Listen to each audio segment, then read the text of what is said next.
kita bisa menggunakan irigasi mata dan telinga sebagai langkah awal mengetahui gangguan apa yang terjadi pada pasien. Ya. Kemudian untuk format yang teman-teman pegang itu agak berbeda dengan buku SPO. Ya, jadi karena keluaran dari studi keperawatan itu nantinya uji kompetensi, jadi kita mengacu kepada buku SPO yang dimana ada beberapa mungkin perubahan yang ada di sana. Ya, kayak seperti mata, kita sudah tidak menggunakan obat mata tetes mata kecuali memang ada rekomendasi dari dokter atau misalnya pasiennya masih terjadi peradangan, gitu ya, boleh pakai tetes mata. Kemudian apalagi ya, ada pengukuran pH di akhir, ya. Nah, itu juga kalau memang direkomendasikan untuk pengecekan pH di akhir, boleh dilakukan pengecekan, tapi kita nggak usah masukkan pengecekan pH di akhir. Jadi untuk kertas lakmus dan juga pengecekan pH tidak dilakukan, ya. Kemudian apa lagi ya? Terakhir menggunakan iPad, ya. Oke, harusnya ini iPad-nya itu ada talinya. Ya, ini nggak ada talinya, nanti susah buat nempelnya.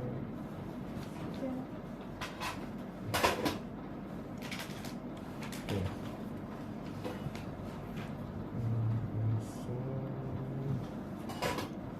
Ya, baik. Jadi kita langsung saja untuk melakukan irigasi. Yang pertama irigasi mata, ya.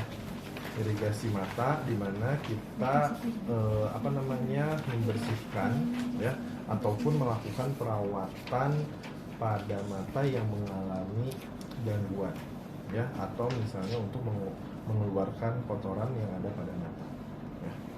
Biasanya pada pasien-pasien dengan diagnosa keperawatan gangguan rasa nyaman, nyeri akut, resiko infeksi, ya. Nah, itu bisa saja terjadi, ya.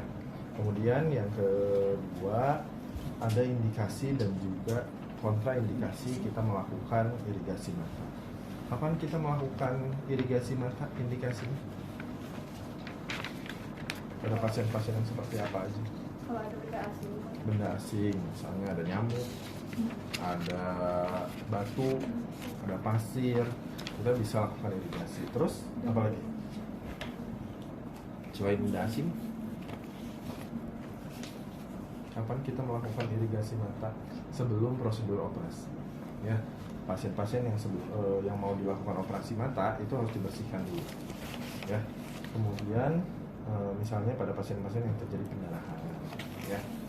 Terus kapan kita nggak boleh melakukan irigasi mata? Pada pasien-pasien yang ada trauma akibat benda tajam atau tumpul, ya, misalnya tertusuk garpu misalnya atau pisau, gitu ya. Nah, itu tidak direkomendasikan menggunakan irigasi mata karena takutnya masuk ke dalam cairannya, ya. Oke, kemudian kita langsung ke pasien, ya. Yang pertama pasti ada tahap prainteraksi, orientasi, tahap kerja, dan terminasi. Dimana di tahap prainteraksi kita cek dulu. Kalau pasiennya baru datang berarti kita langsung anamnesa.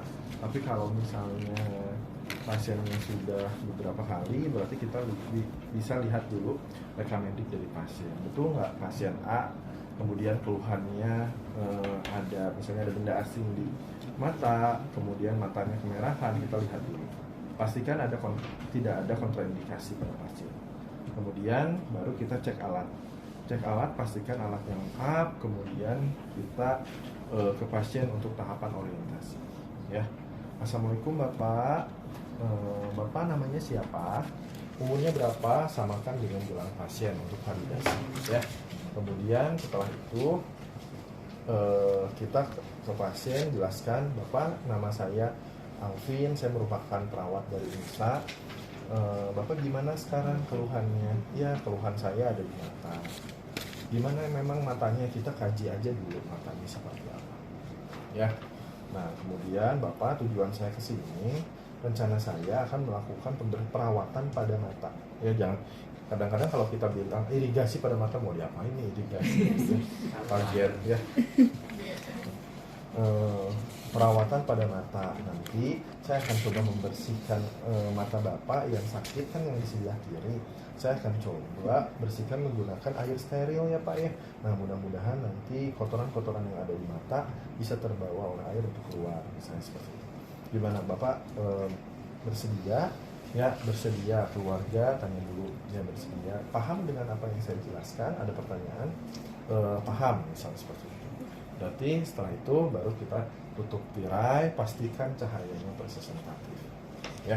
Setelah itu kita cuci tangan, misalnya di sini boleh menggunakan ini hand wash ya, benar kan? Bukan alkohol, bukan hand wash ya.